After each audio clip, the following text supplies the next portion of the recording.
welcome along to my favorite video in this series, the video where we get to have some fun. So I'm going to be using what we've learnt over the last tutorials and just applying it to my own production, just having a jam, seeing what we can do, seeing what we can get out of it, and generally just go off script and enjoy myself. We're going to be working on this track. This is a track I'm actively working on, and there's a few areas where I think Effectrix might work. So over here we have the sample.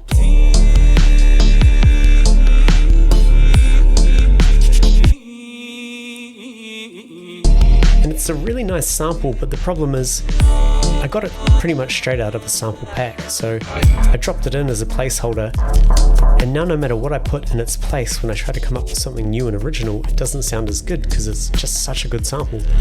So I think we can use Effectrix2 there. There's also a pretty big bass heavy bit over here.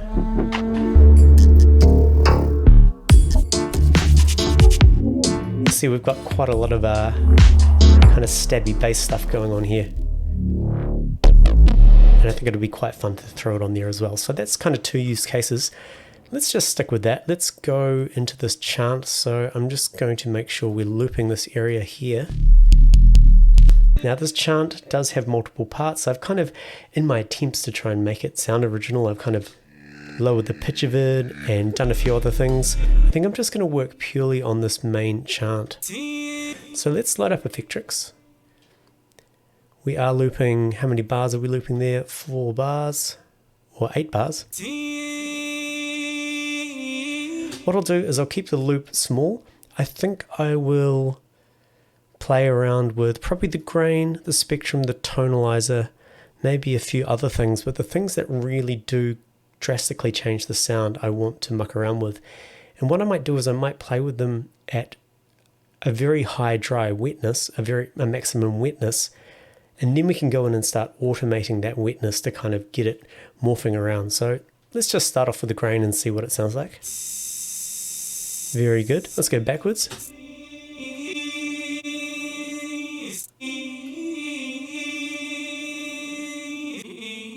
Let's try changing the envelope here on the grains.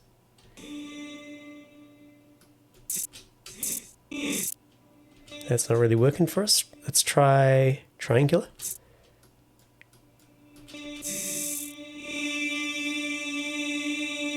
Let's bring the pitch down 12 semitones.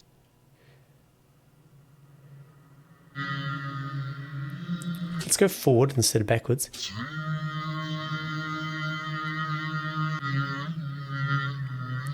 Maybe if we add a bit of rhythmic stuff to it.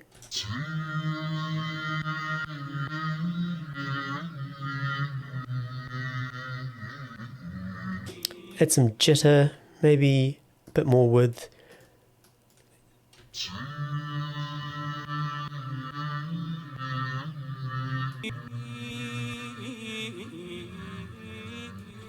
I'll keep the dry wet at around 80% for now.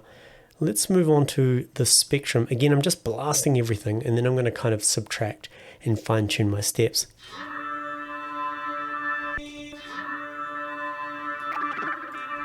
Let's choose synced 3 mode. I quite like that. We'll give it 32 bands.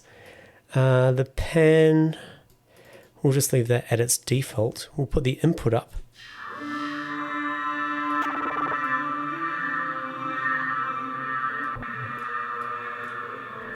Maybe we also need to be rhythmic with our steps here.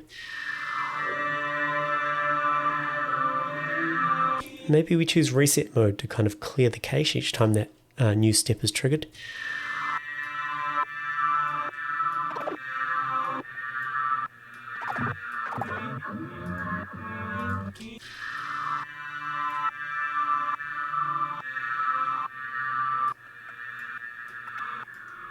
I'm going to put the spectrum before the grain.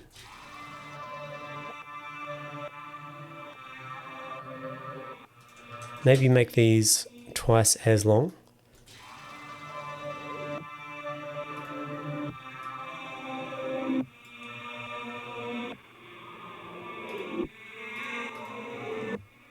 I'm going to change this to maybe center up and bring the frequency down.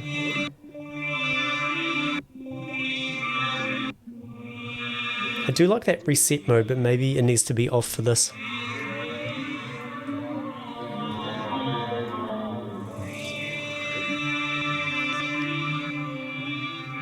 Might emphasize it a bit too much, but we'll try some high resonance. Maybe a bit more diffusion.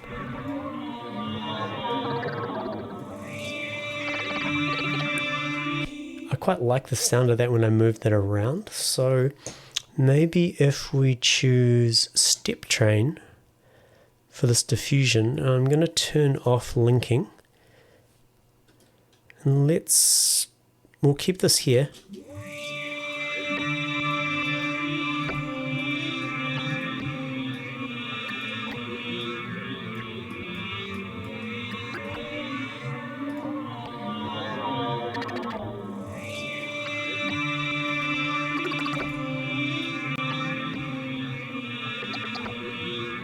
We're getting an interesting sort of lo-fi sound coming through there. I wonder if that's because of this algorithm.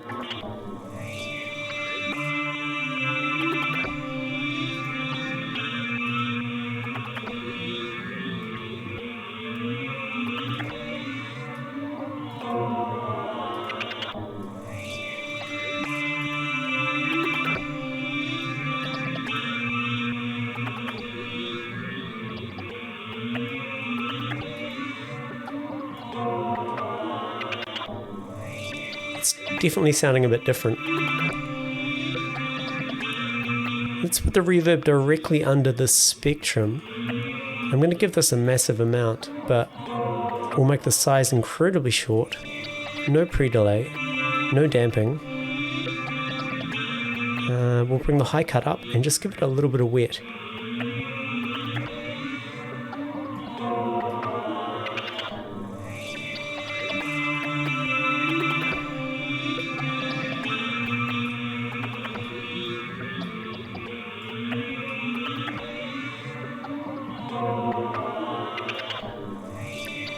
Let's have a listen with the beat.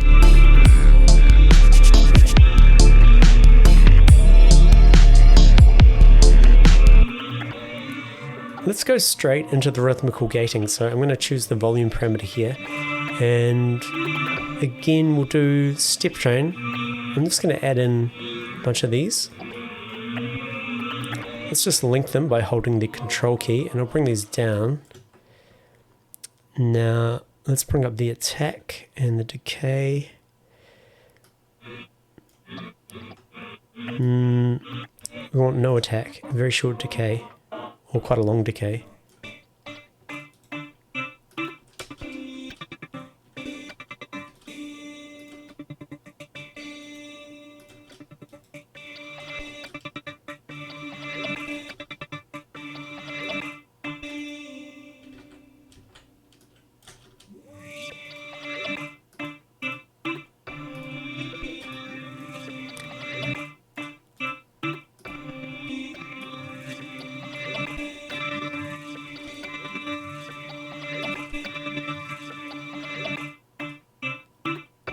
Quite like this.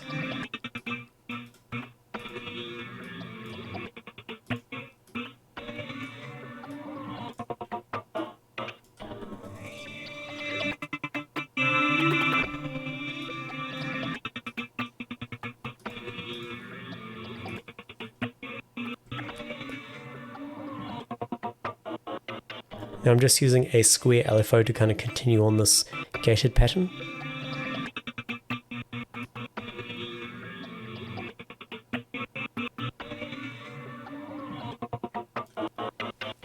I think we could put the level before the reverb.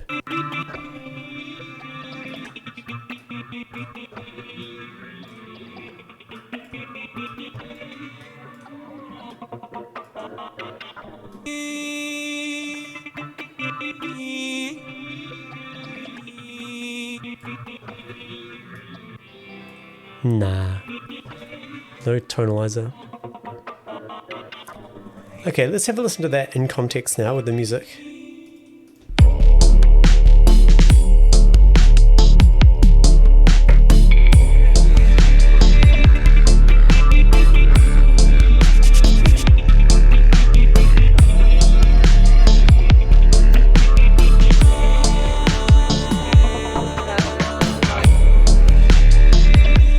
that. Okay, let's move on. I just want to skip through this. I definitely will work on that some more, but for the sake of speeding the video along, let's go and have a look at the bass area.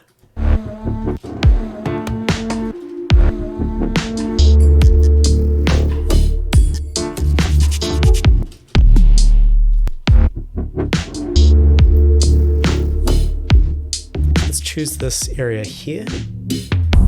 And I'm just going to throw this right over the bass. Let's just have a quick play with some presets. I just want to get a little inspiration. Maybe if we choose breaks.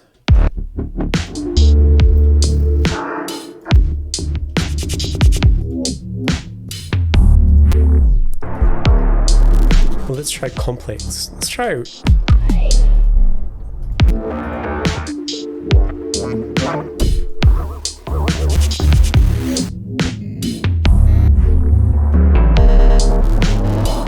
That's quite cool. Alright. Let's go ahead and put looper B here. So it goes B and then A. Faster. And we'll make it 8th note triplets or dots.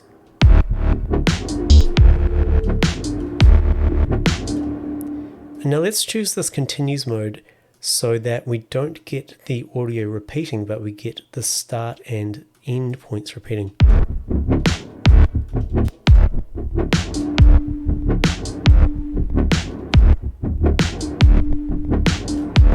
going to bring the dry wet up.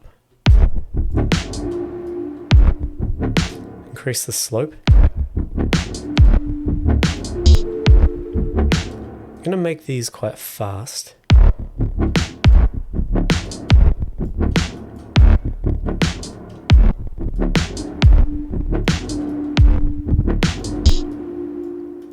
That was cool. That would sound cool as a triplet.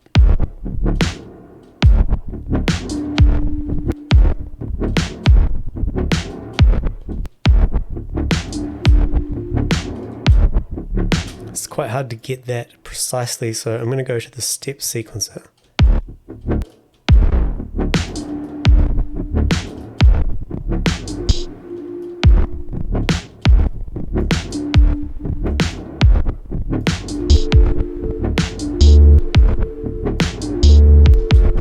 And let's also play with this in the step sequencer. So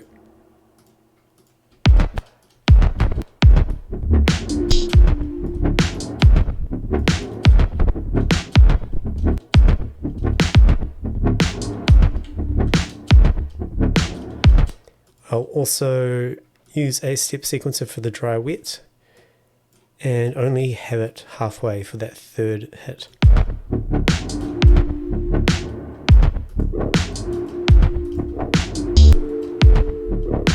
That's cool.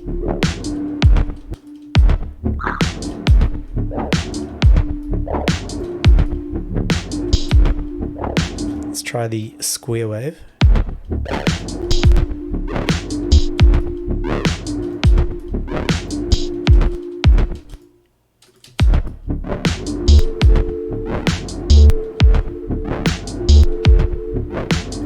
We'll give that a filter, make it low pass, and let's use the attack and release.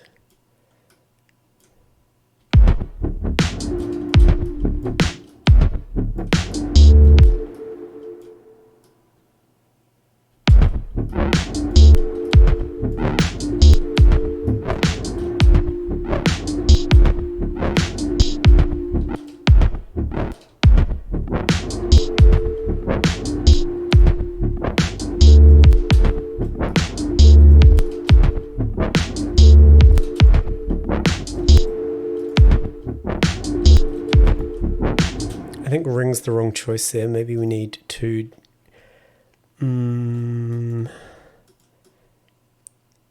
yeah, sample rate.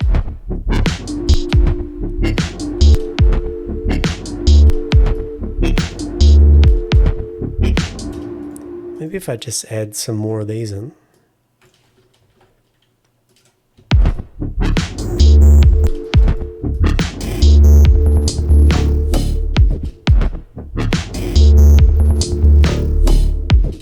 This is cool. And we'll do a to from, or a from to. It's a little bit too much. Maybe if we go in the reverse.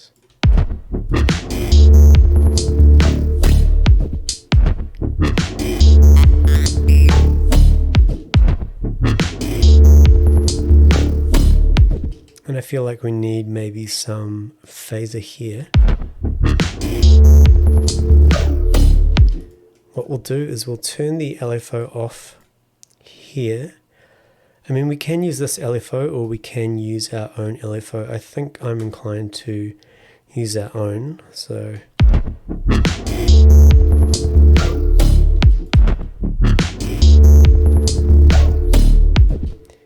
except I'm adding LFO speed to the LFO speed, which is not what I want. So let's just get rid of that, put it back in again, remove that. We actually want the frequency to be the LFO speed. And bring this down.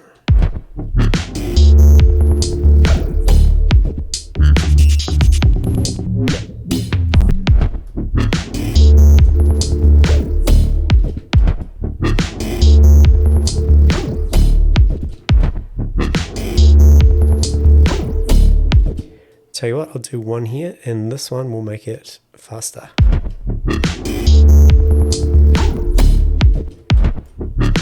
And a slow one.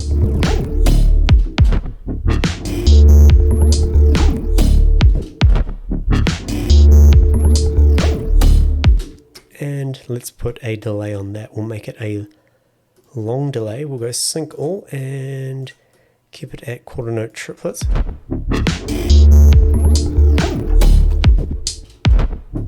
Maybe eighth note triplets.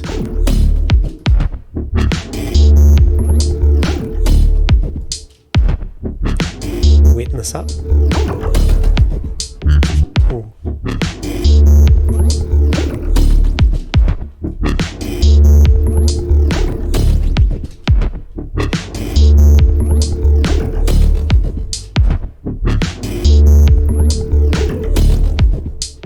Quite like that.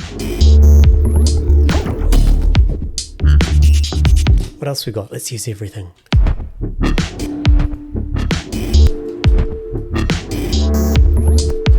That's cool.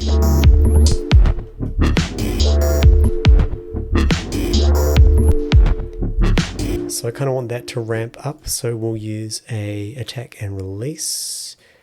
Bring that up. From value is down. Give it some attack.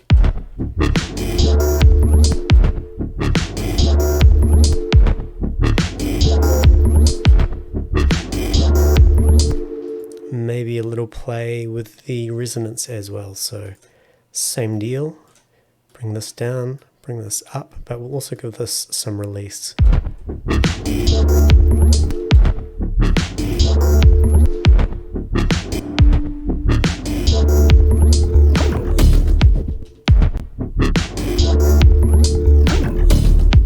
I think the reverb helps. It's not much, but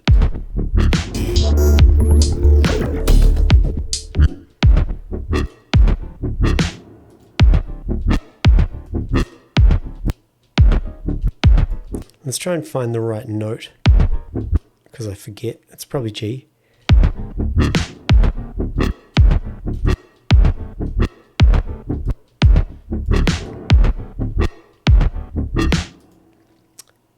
We'll bring the spread right down.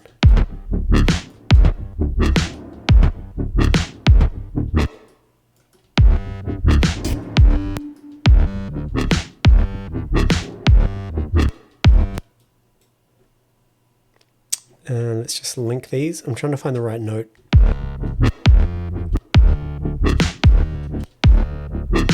Cool. What if we go down to D0?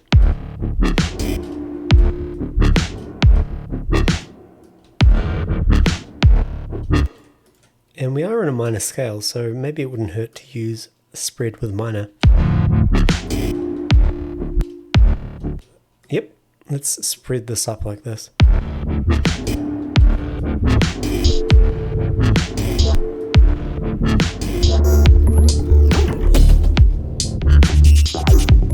Is that going to work?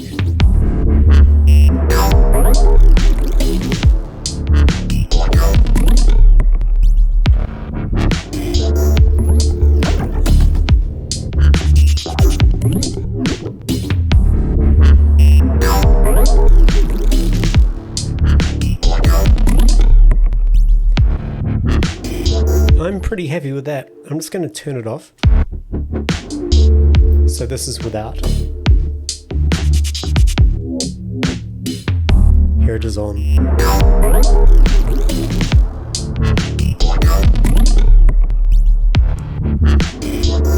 And just for fun, I'm going to put this on the master. We'll finish the video there.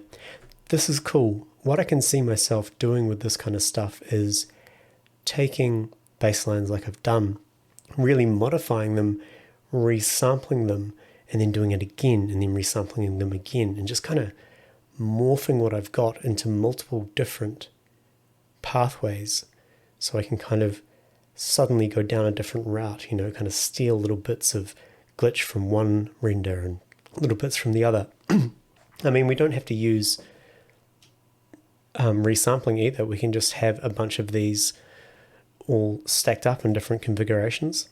So here it is on the master output. Let's put it before the limiter.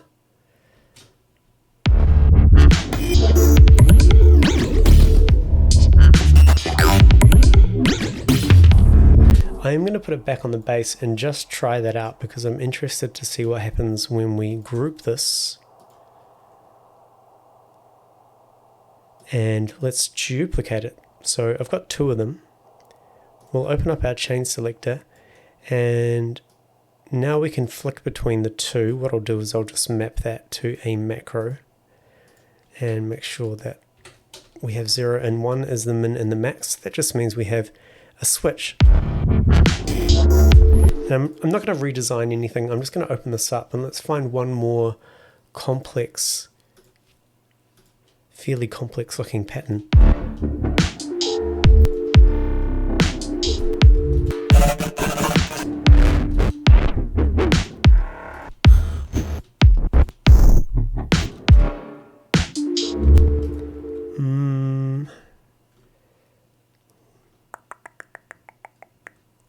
Let's try stutter.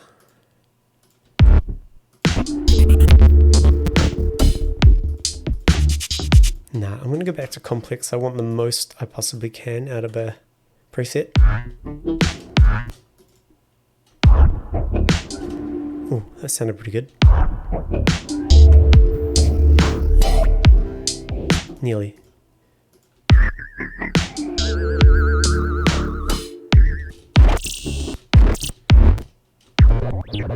Nearly.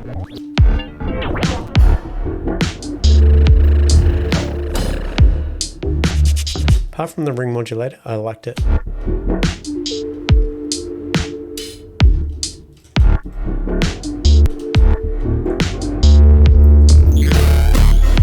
Let's just give that a short LFO.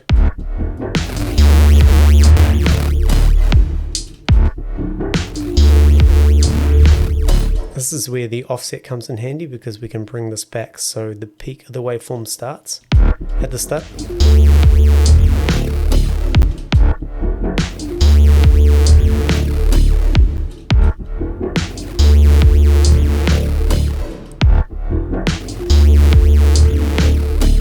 And I will do a 2 from here.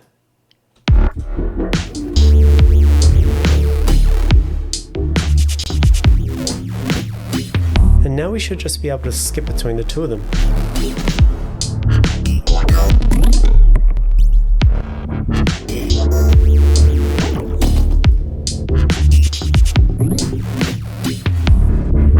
So the idea would be to have a whole bunch of Effectrixes, maybe 8, with different configurations all next to each other, and you'd kind of have your main one, which would be here at position 0, And then when you're ready, maybe once every 4 bars or something, you would simply just quickly skip across to, say, chain number 1 or chain number 2, or however many you have here. So you can kind of use it as a little way to break away and get some different stuff going on.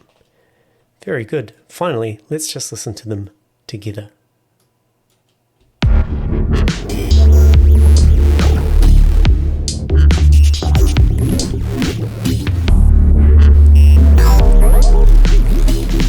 A little bit too much. Okay, I'm going to finish the video there. Thanks for tuning in. That's kind of how I would... That literally is me going about it in a practical way and using it. I can see Effectrix2 becoming a very important part of my regular production arsenal. I haven't even thought about using it for live performance yet. It's a pretty impressive piece of software. And so it should be. Effectrix1 was amazing, and, you know, people were waiting for Effectrix2, and Sugar Bytes delivered. Anyway, my name's Tom. Cheers for tuning in, and I'll catch you next time.